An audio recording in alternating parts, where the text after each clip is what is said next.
A growing national outcry over sexual harassment reached the Senate on Thursday, when a radio newscaster accused Al Franken, Democrat of Minnesota, of kissing and groping her without consent during a 2006 U.S.O. tour of the Middle East, before he took public office.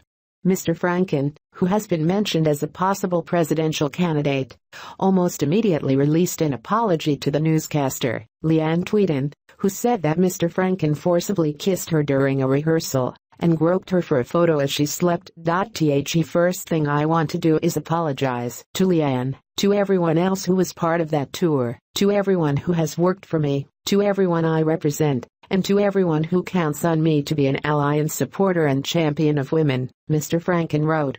I respect women. I don't respect men who don't, he continued. And the fact that my own actions have given people a good reason to doubt, that makes me feel ashamed. The statement was significantly longer and more contrite than Mr. Franken's initial response, which failed to quell the blowback that quickly consumed Capitol Hill. Senators Mitch McConnell, Republican of Kentucky, and Chuck Schumer, Democrat of New York, the Senate leaders, wasted no time before forwarding the matter to the Senate Ethics Committee, a move supported by Democrats, including Mr. Franken. As with all credible allegations of sexual harassment or assault, I believe the Ethics Committee should review the matter, Mr. McConnell said in a statement. I hope the Democratic leader will join me on this. Regardless of party, harassment and assault are completely unacceptable, in the workplace or anywhere else. Democrats gave Mr. Franken no quarter. This is unacceptable behavior and extremely disappointing. I am glad Al came out and apologized, but that doesn't reverse what he's done, or end the matter.